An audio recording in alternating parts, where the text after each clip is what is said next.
ये फटाक से। चलिए आज हम लोग पढ़ेंगे पद फर्स्ट में सूरदास। आप लोग सूरदास, अब बताइए कि सुनने से ही पता चल जाता है कि सूरदास क्या है। तो सबसे पहले मैं सभी छात्रों से रिक्वेस्ट करूंगा कि सब पहले जो है अपने सामने बुक रख लीजिए और उनका पाठ परिचय होना बहुत जरूरी है। देखिए इसका जन्म जो है 1478 में अनुमानित बताया, कोई फिक्स टाइम नहीं है कि इसका जन्म कब हुआ। इसका निर्धन पता है 1583 में होता है। थोड़ा सा गला में जो है कुछ प्रॉब्लम के कारण आवाज स्पष्ट नहीं जा पा रही होगी, फिर भी हम कोशिश करते हैं, आप लोग बने रहिए। जन्म स्थान दिल्ली के निकट जो है सिही नामक ग्राम में इनका होता है। पहले पाठ परिचय देख लें। इसका निवास स्थान जो है ब्रज क्षेत्र क्रमशः गौघाट, बिंद्रावन, पारसोली ग्राम में होता है। और इसका शिक्षा स्वाध्याय, ज्ञानजन, काव्य रचना और संगीत विषाद ज्ञान के कारण क्या होता है, अभ्यास और विशाल लोक ज्ञान के कारण होता है। इसकी जो सबसे ज्यादा रुचियां थी, घूमना, सत्संग और कृष्ण भक्ति और वैराग्य था इनका सबसे अभिरुचि। इसके दीक्षा गुरु जो था महाप्रभु वल्लभाचार्य, शुद्धैतवाद और पुष्टि मार्ग के भक्ति साधना से जुड़े हुए आचार्य और काफी संत लोग थे। दीक्षा काल इनका जो 1509-10 में अनुमानित बताया गया है। इनके कई सारे कृतियां हैं, तो कृति आप लोग कम एग्जाम के लिए जरूर देख लेंगे। उसमें सूरसागर, साहित्य हरि, सूर सारावली और सूरसागर के द्वारा जितने भी रची गई कृति हैं, उनमें जो सूरदास ऐसा मानते हैं कि हिंदी साहित्य की विधा में जो सूरदास की कृति है ना, आप इसको कभी भी झुला नहीं सकते। सूरदास भगवान श्री कृष्ण के उपासक थे और ये भगवान श्री कृष्ण के खड़ी बोली और ब्रजभाषा मैथिली में ये कविता रचते थे। और भगवान श्री कृष्ण के प्रति इनका जो जुड़ाव था, इनका जो लगाव था, शायद इनकी पूरी जीवन भगवान श्री कृष्ण के प्रति निछावर था। सूरदास ने इस पद के माध्यम से छोटे रूप श्री कृष्ण के उन बालपन लीलाओं का वर्णन किया। सूरसावली, सूरसागर लहरी में भगवान श्री कृष्ण के वो सभी जो बचपन की जो कृति है, उनके प्रति इन्होंने कुछ दृष्टिपात करने का काम किया। इसलिए भक्ति मार्ग में सूरदास का नाम उतना ही विख्यात है। और ये सूरदास भगवान श्री कृष्ण के प्रति इतने आराध्य थे, उनके प्रति इतने समर्पित थे कि संपूर्ण जीवन इन्होंने भगवान श्री कृष्ण के प्रति निछावर कर दिए थे। उनको लगता था भक्ति में आपने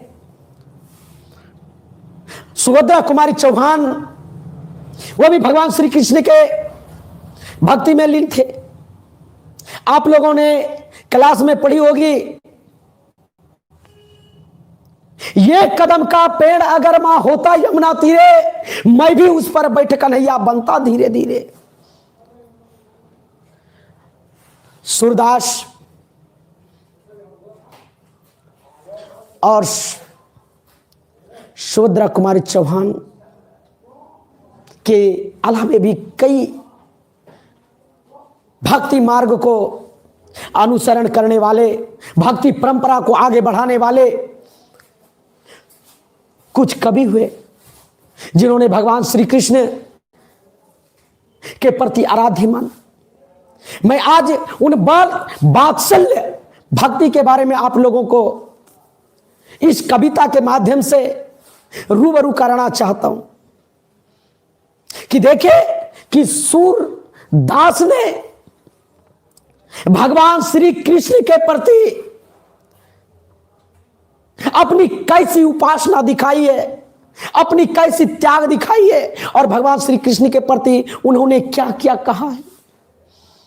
अगर ध्यान से वीडियो को आप लोग देख लेंगे तो मैं इतना जरूर कह सकता हूं कि आप एग्जाम में कोई भी क्वेश्चन होगा तो नहीं छूटेगा। आप इतना सा भरोसा मेरे ऊपर कर सकते हैं। जब पत्थर को पूछ सकते हैं मैं तो इंसान हूं, मेरे ऊपर भरोसा क्यों नहीं कर सकते। इतना सा मैं जरूर आप लोगों को बोलना चाहता हूं कि अगर ये वीडियो आप देख लेते हैं तो काफी हद तक आपकी क्वेश्चन सॉल्व हो जाएगी। तो आइए एक एक करके हम इस कृति को पढ़ना शुरू करते हैं, और सभी लोग अपने अपने बुक निकाल लीजिए और बुक से देखते रहिए ताकि ये पूरा सेशन आपको जो है समझ में आ जाए। कहते हैं देखिए क्या क्या उपासना देते हैं, उनके लिए क्या क्या शब्द आए हैं भगवान श्री कृष्ण के प्रति। सूरदास कैसे कैसे व्याख्या देते हैं और ये व्याख्या भगवान श्री कृष्ण के प्रति कैसे आराध्य। कहते हैं जगिए ब्रज राजकुमार कामल कुसुम फूले। देखिए कैसे उपमा देते हैं। कहते हैं जगिए ब्रज राजकुमार आमल कुसुम फूले। कहता है भगवान श्री कृष्ण से जगिए ब्रजराज, ब्रज के राजा जग जाइए, जगिए ब्रज राजकुमार। कहते हैं छोटे बालक को कहते हैं, भगवान श्री कृष्ण को कहते हैं कि जगिए ब्रज राजकुमार आमल कुसुम फूले। कहता है कि जग जाइए ब्रजराज, अब जो पुष्प है ना वो खिल चुका है। कुमुद वृंद सकुचित भय भृंग लता फूले। थोड़ा सा शब्द के ऊपर ध्यान दीजिएगा, क्योंकि यह ब्रज भाषा में लिखा हुआ है, मैथिली भाषा और खड़ी बोली में लिखी गई है। अगर आप इसके सेंस को समझेंगे तो आपको पूरा मजा आएगा पढ़ने में। क्या कहते हैं जगिए ब्रज राजकुमार कामल कुसुम फूले। कहते हैं ब्रज के राजा आप जग जाइए, क्योंकि कुसुम, जो कुसुम का मतलब फूल होता है, वो खिल चुके हैं। कुमुद वृंद सकुचित भय भृंग लता फूले। कहते हैं भगवान श्री कृष्ण से कैसा उपमा देते हैं। कहते हैं तुम कुमुद वृंद, वृंद के सभी लोग, वृंदावन जहां हमारे भगवान श्री कृष्ण रहते थे। कहते हैं कुमुद वृंद संकुचित भय भृंग लता फूले। कहता है भगवान श्री कृष्ण से भगवान अब जग जाइए, भृंग लता फूले। और लता में देखे कैसे फूल जो है खिल चुके हैं। अब देखिए नेक्स्ट में क्या कहते हैं तमचूर खग रोई सुनहु बोलत बन राई। आप लोगों ने सुना होगा, कहते हैं तमचूर खग, खग का मतलब होता है पक्षी। देखिए सुबह जो पक्षी की आवाज आती है, खग का मतलब पक्षी से लिया गया है, कितनी अच्छी गाती है। और सुबह सुबह जब छोटा बालक श्री कृष्ण को उपमा देते हैं कि भगवान श्री कृष्ण को क्या कहते हैं सुनहु बोलत बन राई। एक छोटा बच्चा को जब आप देखिएगा तो जब सुबह सुबह जगता है तो कितना तोतला तोतला के बोलता है, और उस समय उनकी जो छवि बनती है ना, कुछ कर नहीं सकते। इसलिए एक छोटे बच्चे को सूरदास अपना भगवान मान चुके हो। कहते हैं तम चूर खग रोई सुनही बोलत बन राई। अब छोटा बच्चा जब सुबह में जगता है तो आप लोगों ने सुना होगा कि कैसे तोतला तोतला के बोलता है, तो उनका बात कितना अच्छा लगता है। ये सुबह की उपमा दी गई है। कहते हैं रंभाती गो खरिगानी में बछड़ा हित धाई। आप लोगों ने सुना होगा कि जब सुबह होता है ना, जब प्रातः काल का समय होता है ना, तो गाय का जो बच्चा होता है ना वो रंभाने लगता है। आप इससे वाकिफ है। कहते हैं देखिए कैसा उपमा देते हैं कि हे ब्रजराज, हे ब्रज कुमार, हे भगवान श्री कृष्ण, आप जग जाइए, क्योंकि देखिए गाय रंभाने लगी। एक गाय अपने बच्चों के लिए रंभाने लगती है ना, ये सबको मालूम है आप लोगों को। क्या कहते हैं, कहते हैं रंभाती गो खरियानी में बछड़ा हित धाई। और बछड़ा मां की आवाज सुनते ही पूरे डिकरने लगते। डिकरना ये हम लोगों का शब्द में से आप क्या बोलते हैं, रम्हाना, बोलना। कहते हैं विधु मलिन रवि प्रकाश गावत नर नारी। कहते हैं हे भगवान श्री कृष्ण, हे भगवान, विधु मलिन है, अब रात्रि गुजर चुका है, रात का बेला समाप्त हो गया है, प्रकाश फैल चुका है और वृंदावन के सभी नर और नारी आपकी गुणगान कर रहे हैं और भगवान श्री कृष्ण आप सो रहे हैं। भगवान श्री कृष्ण आप सो रहे हैं, इसलिए कह रहे हैं विधु मलिन रवि प्रकाश गावत नर नारी। और वृंदावन के सभी जो नर नारी हैं, जो सभी दासी है, वो सब आपके गुणगान में लगे हुए और आप सोते। सूर्य श्याम प्रातः उठे अंबुज करधारी। कहता है भगवान श्री कृष्ण, सूरदास प्रातः उठता है और सिर्फ आपका ही नाम लेता है, अंबुज करधारी, हे गोकुल गिरधारी, हे बांसुरी वाले। ये सूरदास सिर्फ आपका ही नाम लेता है और प्रातः काल उठ करके सिर्फ आपका ही नाम लेता है। क्या कहते हैं, सूर्य श्याम प्रातः उठे अंबुज करधारी। कहता है भगवान कृष्ण, सूरदास सुबह उठ करके आपका भजन कीर्तन करता है, आपका नाम लेता है। अंबुज करधारी, आप अपनी कृपा बरसाइए, आप अपनी कृपा बरसाइए। आइए ये 2 नंबर में देखिए क्या कहते हैं फेज 2 में, जेबत श्याम नंद की कहानियां, जेबत श्याम नंद की कहानियां। कहता है जेबत श्याम नंद बाबा की क्या कहानियां हैं, नंद बाबा के यहां वो है। क्या कहते हैं, जेबत श्याम नंद की कहानियां। देखिए कितना अच्छा बात बोलते हैं। अब भगवान श्री कृष्ण को सुबह के बेला में तैयार कर चुका है। अब भगवान श्री कृष्ण के प्रति क्या क्या आराध्य कर रहे हैं। अब उनको जो भगवान श्री कृष्ण को जब प्रातः उठा, नित्य क्रिया करने के बाद अब भगवान श्री कृष्ण को नंद बाबा के गोद में बैठे हुए क्या कहते हैं, कछु खात कछु धरनी गिरावत छवि निरखत नंदरानिया। आप लोगों ने सुना होगा, एक छोटा बच्चा जो होता है, कछु खात कछु धरनी गिरावत, एक छोटा सा बालक को जब भोजन दिया जाता है तो छोटी सी मुट्ठी में वो संपूर्ण को एक बार में लेना चाहते हैं, लेकिन छोटी सी मुट्ठी में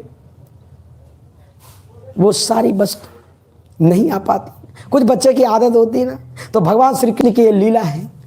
भगवान श्री कृष्ण कैसे कैसे काम कर रहे हैं। एक नटखट गोपाल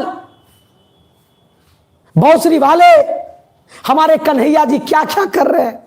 कछु खात कछु धरनी गिरावत, एक छोटा बच्चा को बोल रहा है कि कछु खात। एक छोटा बच्चा को देखिएगा, खाएगा कम गिराएगा ज्यादा।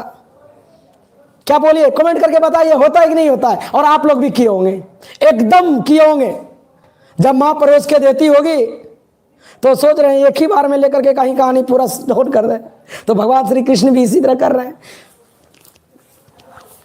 छवि निरखत नंदरानिया, जब ये काम करते हैं ना तो वहां पर उपस्थित नंद और उनकी जो रानियां है ना, बड़ी मनमोहक लगती है। कभी छोटा बच्चा को देखिएगा, बड़ा मजा आता है जब वो ऐसा हरकत करता है।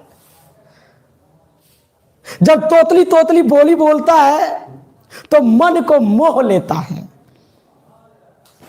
कहते हैं छवि निरखत नंद की रानियां, और ये मनमोहक छवि वहां पे नंद बाबा और उनकी जो रानियां हैं उनको बड़ा मनमोहक लगता है। कहते हैं बड़ी बड़ा बेसन बहु भ्रांति व्यंजन विविध अगानियां। कहते अब देखिए भगवान को क्या क्या खाना दिया गया। बड़ी बड़ा बेसन भ्रांति, कई तरह के व्यंजन दिए गए। भगवान है। भगवान जी को बड़ी बड़ा बेसन और विभिन्न तरह के व्यंजनों से सुसज्जित थालियां दी जाती है। भगवान श्री कृष्ण को आगे में परोसा जाता है। कहते दारत खात लेत अपने कर रुचि मानत ही दोनिया। ऐसा लगता है कि जब एक बार उनको मिलता है तो पता नहीं लगता कि पूरा समेट के एक ही बार में डाल लेंगे, लेकिन ऐसा कुछ होता नहीं। एक छोटे बच्चे की ये आदत होती है कि जो उसके सामने मिलता है एक ही बार सोचता है कि आगे लेकर के डकार जाए, धार लेना चाहते हैं, लेकिन छोटा सा मुट्ठी में कितना आएगा। बचपन में आप लोग भी किए होंगे, मम्मी कुछ दिया एक ही बार में कहानी उसकी झोल कर देते नीचे गिरा के। किए हैं कि नहीं किए हैं कमेंट करके बताइएगा। सब लोग किए हैं, हम लोग भी बचपन में किए। अनंत देता तो ऐसे एकदम समझ रहे हैं, ऐसे एक बार में कहानी झोल, मतलब मुंह में ज्यादा और कपड़े पे ज्यादा लगता है। वही भगवान श्री कृष्ण के पास ऐसे ही कुछ लीलाएं हो रही है, उनके साथ भी कुछ ऐसे ही घटना घट रही है। कहते हैं मिश्री दही माखन मिश्री करी मुख नावत छवि दानिया। अब देखिए भगवान श्री कृष्ण क्या कर रहे हैं। अब भगवान श्री कृष्ण क्या करते हैं, मिश्री दही माखन मिश्रित करी मुख नावत छवि दानिया। अब वो अपना प्रिय और रुचिकर व्यंजन को उठाता है और संपूर्ण को मुंह में डाल लेना चाहता है। और इनकी जो छवि है, ये जो बनती है ना, ऐसी छवि और कहीं देखने के लिए नहीं मिलती है। कहते हैं आपुन खात नंद मुख नावत सो छवि कहत ना मानिया। अब देखिए भगवान श्री कृष्ण क्या कर रहे हैं, आपुन खात नंद मुख नावत। वो बालक रूप श्री कृष्ण क्या करते हैं, अपना तो खाते ही हैं, अपना तो जो खाने का था, जो देह में लगाने का था लगा लिया, और अपना खाने के बाद अब नंद बाबा के गोद में बैठे हैं, खा रहे हैं अपना, और नंद बाबा के मुंह में पूरा लपेट दिए। अब बताइए कि कितना इंटरेस्ट छवि बनता होगा। क्या बोल रहे हैं, आप उन खाद ननमुख नापत। नापत का मतलब होता है नींव देना। देखिएगा छोटा बच्चा को अपना खा रहा है, जिसके गोद में बैठा हुआ है पूरा लसाड़ दिया मुंह में, जैसे लग रहा है कि खा रहा है वही। ये छोटे बच्चे का आदत होता है। भगवान श्री कृष्ण को देखिए कैसे कैसे आराध दिए, भगवान श्री कृष्ण के कैसे कैसे उपमा दिए। और ये मनमोहक छवि वास्तविक में बड़ा अच्छा लगता है जब कोई छोटा बच्चा करता है। बचपन में तो सब लोग किए होंगे, पापा के गोद में अगर बैठे तो खा रहे कम, पापा के देह में लगा रहे ज्यादा। आप लोग में से भी किए होंगे, कमेंट करके बताइएगा, और झूठ नहीं बोलिएगा। किए कि नहीं किए बताइए। कभी ऐसा हुआ क्या कि पापा के गोद में बैठे हुए पापा के पूरे मुंह में लसड़ दिए, दही खा रहे हैं, माखन खा रहे हैं, कुछ भी खा रहे हैं। अब छोड़िए ना, दही माखन मिश्री छोड़िए, चावल दाल भी खाते होंगे तो पापा के मुंह में पूरा लगा देते होंगे छोटे बच्चे। अब मम्मी बोलती होगी कि किस प्रकार पापा के मुंह में पूरे लपेट देते थे। उसी प्रकार भगवान श्री कृष्ण हमारे क्या करते, नटखटपन लीलाओं का आनंद लेते। इतना नटखट है। अब तो बोलिए हमारे भगवान श्री कृष्ण जी नटखट तो बोलिए ही मत। प्यार का तो वो क्या बोलिए, ये श्यामला रंगीला था, रंगीला रंगीला। हमारे अगर किसी को प्रेम भावना का आधार बनाना हो तो हमारे श्री कृष्ण के उपदेश को देख लीजिए। अगर चरित्रवान बनना है, पुरुषार्थ में जाना है तो हमारे भगवान रामचंद्र जी के जाइए। चरित्रार्थ में जाना है तो।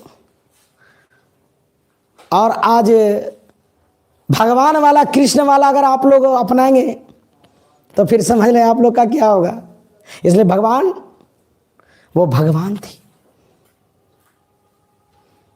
वो भगवान की कृतियां है। सूरदास ने अपने शब्दांक में क्या क्या शब्द का प्रयोग किया,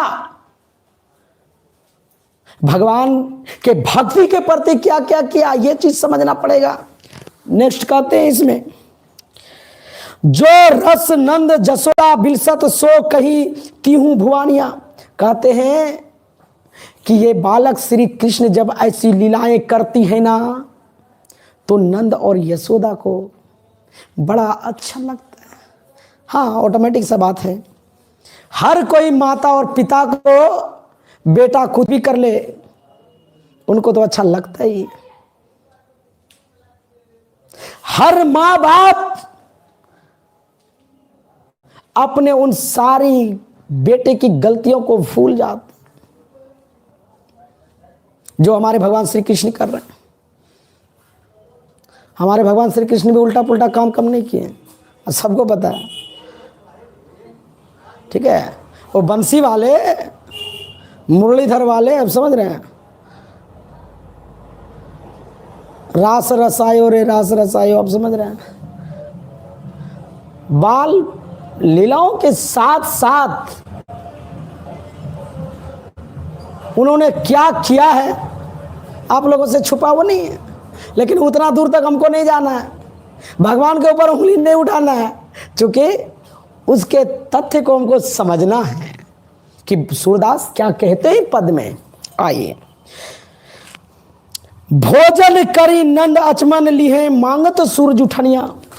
देखिए कितनी अच्छी बात बोलते सूरदास अंतिम पद में कहना चाहते हैं, भोजन करी नंद अचमन लिहे मांगत सूरज उठनिया। कई बार पेपर में आ चुका। कहते हैं जब नंद बाबा बालक रूप श्री कृष्ण को आचमन कराते हैं, आचमन का मतलब समझ रहे हैं, मुंह धुलाना बोलते हैं, कुल्ली करना बोलते हैं, अपनी भाषा में कुल्ली कर दे। आप बोलिए, आप क्या बोलते हैं, कमेंट करके बताइए। जब नंद बाबा भगवान श्री कृष्ण को आचमन कराते हैं, मुंह धुलाते हैं, ये बोलिए उनका मुंह में लगे हुए जो अंश होते हैं उनको साफ करते हैं। कहते हैं भोजन करी नंद अचमन मांगत ली है सूरज उठनिया। नंद बाबा से सूरदास जी कुछ कहना चाहते हैं। नंद बाबा से क्या मांगते हैं? कहते हैं नंद बाबा आचमन कराने के बाद जो कुछ बच जाता है ना, मुझे प्रसाद के रूप में दे दे, मैं उसे ग्रहण करना चाहता हूं, मैं उसी से अपना पेट भरना चाहता हूं। देखिए कितना अच्छा बात बोलते हैं। भोजन करी नंद अचमन मांगे ली है सूरज उठनिया। सूरदास देखिए अपने कितने भाव को व्यक्त किया। एक भगवान का रूप मान लिया, एक बालक को एक भगवान का दर्जा दे दिया और उनका जूठा प्रसाद के रूप में वो पाना चाहने लगा। उनकी इतनी बड़ी भक्ति थी, उनका इतना बड़ा त्याग था, उनकी इतनी जबरदस्त भक्ति थी।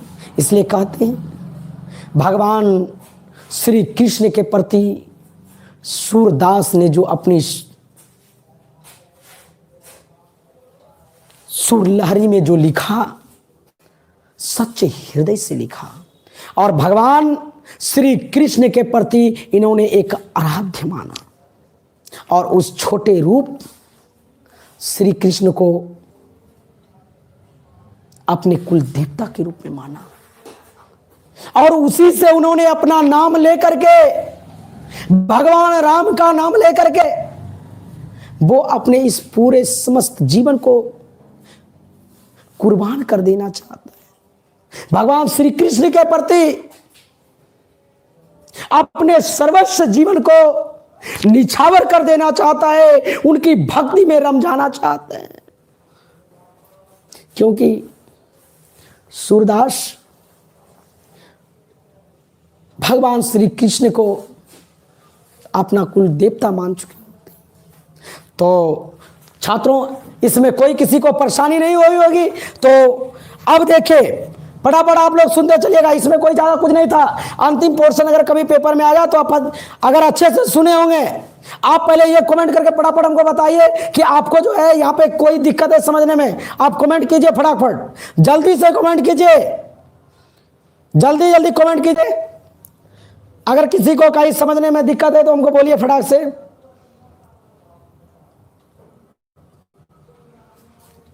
कोई ऐसा टॉपिक जो समझ में नहीं आया हो, अगर किसी को कोई परेशानी होगा तो बोलिए। चलिए, तो आपने देखा सूर सागर की स्कृति में बालक रूप श्री कृष्ण का किस प्रकार एक व्याख्या हमारे सूरदास ने किया, और बालक रूप श्री कृष्ण को किस प्रकार एक दृश्य दे करके, भगवान का दर्जा दे करके उनकी भक्ति में रम गया और अपनी मोक्ष के लिए एकमात्र भक्ति परंपरा में सिर्फ भगवान श्री कृष्ण के आराध्य माना। सिर्फ भगवान श्री कृष्ण को अपना सब चीज मान लिया। तो ये थी सूरदास की भक्ति। आइए एक एक क्वेश्चन करके हम लोग क्लियर कर लेते हैं। जो अगर कोई अगल बगल में है तो वो कॉपी लेकर के बैठ जाइए और कॉपी से देखते चलिए। और क्वेश्चन को लिखना कैसे, बहुत ज्यादा क्वेश्चन नहीं डिफाइन करेंगे, इसको 2 मिनट के अंदर में हम क्लियर करेंगे। तो क्वेश्चन के ऊपर ध्यान देंगे कैसे लिखना है। प्रथम पद में किस रस की व्यंजना हुई है, तो लिखेगा प्रथम पद में बालक रूप श्री कृष्ण के वो सभी, मतलब उनको जगाने के लिए कुछ कुछ उपमाएं दी गई है। उपमें लिखेगा कि जगिए ब्रजराज, और क्या उपमा दिया कि लता फूल चुके हैं, अब क्या हुआ प्रकाश निकल चुके हैं, गाय क्या हुई रंभा चुकी है, गाय रंभाती हुई आवाज दे रही है। ये सब सारे उपमा उनका लिखना है पहली व्यंजन में। गाय किस ओर दौड़ पड़ी, तो लिखेगा गाय रंभाते हुए अपने बच्चों की ओर दौड़ पड़ी। इसमें कुछ ज्यादा टेंशन नहीं लेना है। गायें रंभाते हुए अपने बच्चों की ओर दौड़ पड़ी। कहते हैं प्रथम पद का भावार्थ लिखना है। अभी जैसे मैंने जितना सारा चीज बोला उसके उपमा के लिए सारा उपमा इसके अंतर्गत आप लिख देंगे। देखिए, अब आता है पठित पाठ के आधार पर सूरदास का वात्सल भक्ति, तो लिखेगा पठित पाठ के आधार पर सूरदास के वात्सल भक्ति। ये कहता है कि बालक रूप श्री कृष्ण के क्या क्या उपमा दिए गए हैं, छोटे रूप बालक श्री कृष्ण क्या क्या उपमा देते हैं और उनके बारे में क्या क्या कहते हैं, इसके बारे में लिखना है। अब आ जाता है कछु खात कछु धरणी गिरावत छवि निरखत नंद की बाणियां, लिखेगा प्रस्तुत पंक्ति हमारे पाठ पुस्तक द्विगंध भाग 2 से लिया गया है। अब किस पद खंड से लिया गया है, और इसके जो कवि हैं सूरदास हैं। सूरदास इसमें कहना चाहते हैं कि बालक रूप श्री कृष्ण क्या करते हैं, छोटी सी मुट्ठी में क्या करते हैं, संपूर्ण व्यंजन को लेना चाहते हैं, लेकिन संपूर्ण मुट्ठी में नहीं आ पाता है, और उसका मुट्ठी में कुछ ही हिस्सा आ पाता है और सारे जमीन पर गिर जाते हैं। और ऐसे मनमोहक छवि नंद और उसकी रानियों को काफी अच्छी लगती है, ठीक है, और ऐसी मनमोहक छवि उसको कहीं नहीं मिलती है। नेक्स्ट देखिए, भोजन करी नंद अचमन मांगत ली है सूरज उतरनिया। मैंने अभी जस्ट बोला कि सूरदास कहना चाहते हैं, सूरदास ये बोलना चाहते हैं नंद बाबा को कि हे नंद बाबा, कि अगर बालक रूप श्री कृष्ण के आचमन कराने के बाद जो कुछ उनके मुंह में अंश बच जाते हैं उसको प्रसाद के रूप में मैं ग्रहण करना चाहता हूं। उनसे यही प्रक्रिया कर रहे हैं और नंद बाबा से कहते हैं, नंद बाबा से मांगना चाहते हैं क्योंकि उन्होंने बालक के उस प्रसाद से अपने आप को सुशोभित करना चाहते हैं, भगवान के प्रसाद पाना चाहते हैं, ठीक है। भोजन करी नंद अचमन मांगत ली है सूरज उठनिया, और सूरदास उसके झूठा प्रसाद के रूप में, बालक रूप श्री कृष्ण के प्रसाद के रूप में पाना चाहते हैं और अपने आप को धन्य करना चाहते हैं कि मैंने भगवान श्री कृष्ण का प्रसाद ग्रहण की। यही उन्हें, इसलिए उन्होंने नंद बाबा से झूठे प्रसाद के रूप में मांगना चाहते हैं। आपुन खात नंद मुख नावत सो छवि कहत ना बानिया। अभी मैंने जस्ट बोला, इसको भी उसी तरह लिखना है। प्रस्तुत पंक्ति हमारे पाठ पुस्तक द्विगंध भाग 2 से लिया गया है, पदखंड से। सूरदास इसके कवि हैं। इसके कवि कौन है? सूरदास। इसमें लिखेगा इसमें कहते हैं, कभी ये कहना चाहते हैं कि बालक रूप श्री कृष्ण, छोटे से बालक रूप श्री कृष्ण ये कहना चाहते हैं उनके प्रति कि ये नंद बाबा के गोद में बैठने के बाद अपना तो खाते हैं और नंद बाबा के मुंह में लेप देते हैं, और ऐसी सुंदर मनमोहक छवि शायद कहीं नहीं बनती है जो वो बालक रूप श्री कृष्ण करते हैं। उनकी सभी रानियां, नंद बाबा और वहां पर उपस्थित जो भी लोग हैं सभी को ये मनमोहक छवि लगती है, ठीक है। और छोटा बालक को ऐसे भी कोई नटखटपन का लीला करता है तो आप देखिएगा तो आप हंसते हंसते रह जाइएगा। वही रूप हमारे श्री कृष्ण जी कर रहे हैं। कृष्ण खाते समय क्या क्या करते हैं? नेक्स्ट क्वेश्चन, लास्ट क्वेश्चन है, लिखेंगे कृष्ण खाते समय बालपन लीलाओं का आनंद करते हैं, आनंद देते हैं। अपना खाते हैं, नंद बाबा के मुंह में लिप देते हैं, छोटी सी मुट्ठी में संपूर्ण को एक ही बार में मुंह में डालना चाहते हैं। कभी पूरे व्यंजन को दही, माखन, मिश्री, बराबरी से जो व्यंजन से थालियां, सुशोभित थालियां दी गई है, कभी उसको पलटा देते हैं।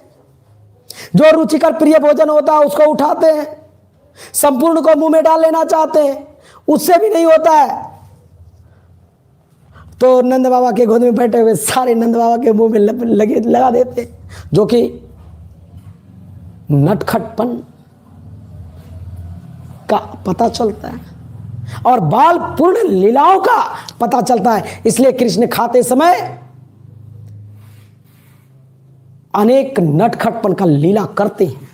ये भगवान का स्वरूप था और भगवान के स्वरूप की भक्ति की व्यंजना को हम लोगों ने देखा, पढ़ा, समझा। और मैं आप लोगों से रिक्वेस्ट करता हूं कि कुछ बच्चों को समझ में आया होगा या नहीं आया होगा, ये तो तभी पता चला कि जब आप हमको कमेंट करके बताएंगे आपको समझ में आया कि नहीं आया। समझ आया तो बहुत अच्छा, और नहीं आया तो उससे भी अच्छा। समझ में आया तो अच्छा, अरे समझ में तो उससे भी अच्छा। तब जाकर के आप कोई और यूट्यूब पे पढ़िए, हमसे भी अच्छे पढ़ाते हैं। लेकिन मैं भी कोशिश किया कि आप लोग जिस सिलसिले के साथ बने रहे, मैं आप सभी को ढेर सारी शुभकामनाएं देना चाहता हूं कि चलिए कि कम आज भगवान श्री कृष्ण का आप लोग कुछ अनुसरण तो किए, क्योंकि डेली तो भगवान श्री कृष्ण का नाम भी नहीं लेते, आज तो कम ले लिए। कमेंट करके बनाइए कि आज भगवान श्री कृष्ण की बालपन लीलाओं का आप लोगों का मन और मेरे मन में जो आए हुए विचार हैं वो कहां तक आप सहमत हैं। तो बालक रूप श्री कृष्ण को, आज भगवान श्री कृष्ण को हम लोगों ने याद किया और भगवान श्री कृष्ण से मैं यह आराधना करता हूं कि भगवान श्री कृष्ण, आप जो बच्चे मेहनत से ये वीडियो देख रहे हैं उस बच्चे का पार घाट भगवान श्री कृष्ण आप ही लगाएं। चलिए, thank you, best of luck.